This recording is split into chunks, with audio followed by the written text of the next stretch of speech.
আসসালামু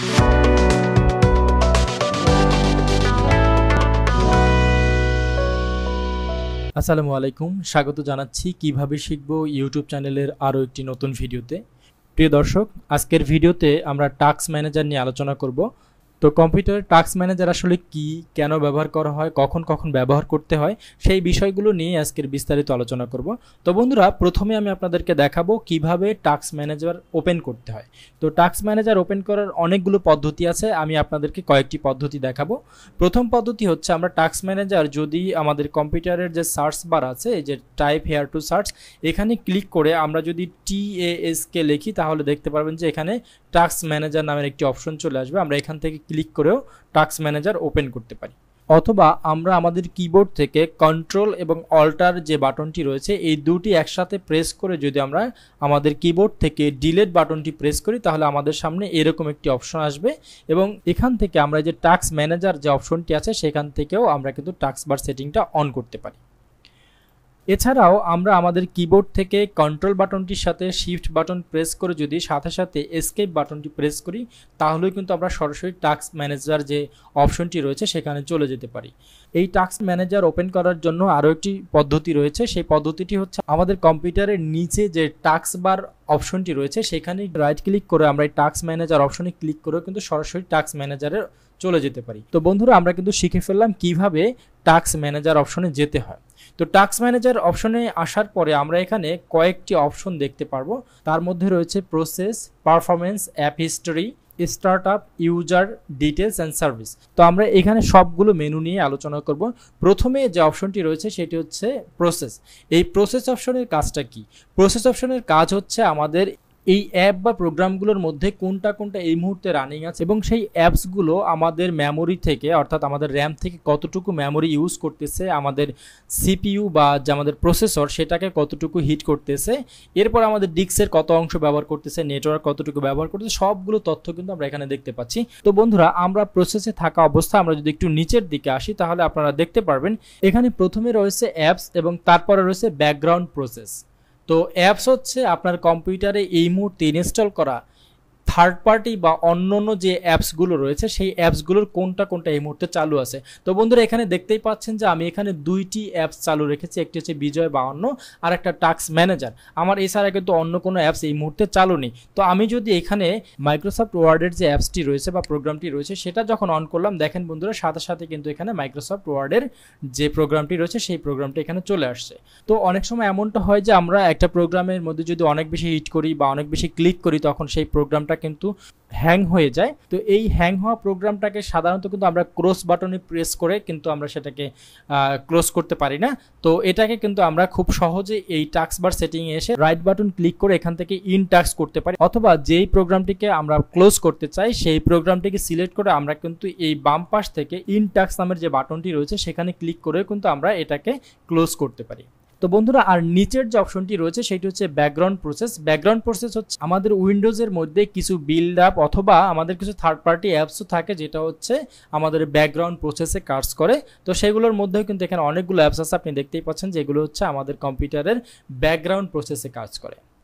তো আমরা এর পরের যে অপশনটা রয়েছে সেটাতে যদি আসি সেটা হচ্ছে পারফরমেন্স। পারফরমেন্সের কাজ হচ্ছে আমাদের কম্পিউটারের CPU বা প্রসেসর, মেমোরি অর্থাৎ র্যাম, তারপরে ডিস্ক বা হার্ড ডিস্ক বা SSD যেটাকে আমরা বলি, এবং ইন্টারনেট, এটা কতটুকু ব্যবহার হচ্ছে সেরকম কিন্তু একটি ইউটিলিটি ইউজেস পারফরমেন্স আমরা এখানে দেখতে পাচ্ছি। তো আমরা প্রথমে যদি এখানে এই CPUর উপরে ক্লিক করি, এখানে আমরা দেখতেই পাচ্ছি যে আমার এই পিসিটি কিন্তু Intel core i3 second generation এবং এটার CPU হচ্ছে 3.30 GHz-এর। তো এটা দেখেন আমার CPU কিন্তু এখন 50% ব্যবহার হচ্ছে। আর এরপরে যে অপশনটি রয়েছে সেটি হচ্ছে মেমোরি, আর এই মেমোরিটা হচ্ছে আমাদের কম্পিউটারের যে র্যাম সেই র্যামটি। এখানে র্যামের সকল তথ্য কিন্তু আমরা দেখতে পাচ্ছি। দেখেন আমার কম্পিউটারে এই মুহূর্তে 12 GB র্যাম DDR3 ব্যবহার করা হচ্ছে, এবং এই DDR3 যে 12 GB র্যাম আমি ব্যবহার করছি সেখান থেকে কতটুকু ব্যবহার হচ্ছে এবং কতটুকু খালি আছে সেটা কিন্তু আমি এখানে দেখতে পাচ্ছি।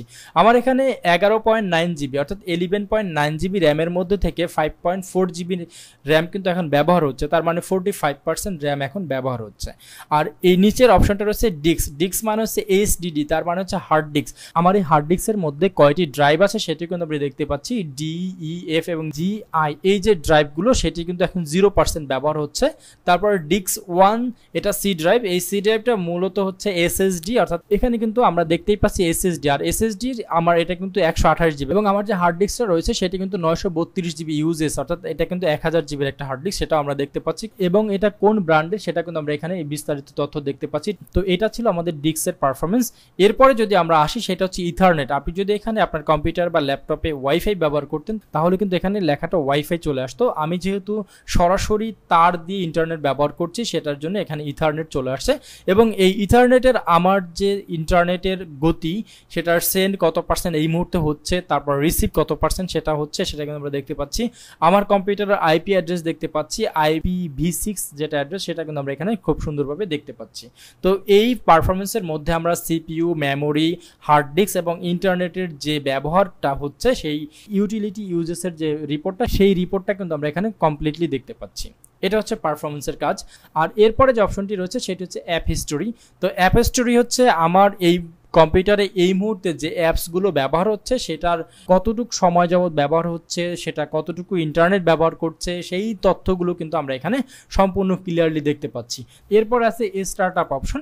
স্টার্টআপ অপশন হচ্ছে আপনার কম্পিউটার যখন আপনি রান করবেন, অর্থাৎ আপনি আপনার পিসিকে যখন ওপেন করবেন, সেই ওপেন করার সময় আপনার কম্পিউটারের কোন কোন সফটওয়্যারগুলো ওপেনের সাথে সাথে স্টার্ট হবে সেটাই হচ্ছে স্টার্টআপ। তো অনেক সময় দেখা যাচ্ছে আমাদের যদি এই স্টার্টআপ টাইমে যদি অনেকগুলো সফটওয়্যার আমরা একসাথে পারমিশন দিয়ে রাখি যে স্টার্টআপের সাথে সাথে সেগুলো অন হবে, তাহলে আমাদের কম্পিউটার অন হতে একটু দেরি লাগতে পারে। এখান থেকে যে কোনো সফটওয়্যারকে কিন্তু আমরা স্টার্টআপ টাইমে যে সে অন হবে সেটা কিন্তু অফ করে রাখতে পারি। অর্থাৎ এখান থেকে এই যে আমার বিজয় 52 সেটা কিন্তু স্টার্টআপ টাইমের সময় এনাবল করা আছে। তো এটাকে কিন্তু আমরা চাইলে এই যে ডান পাশ থেকে এটাকে ডিসেবল করে দিতে পারি। ডিসেবল করে দিলে কি হবে, তাহলে আমার পিসি যখন ওপেন হবে তখন কিন্তু এই সফটওয়্যারটা ওই পিসির সাথে সাথে ওপেন হবে না।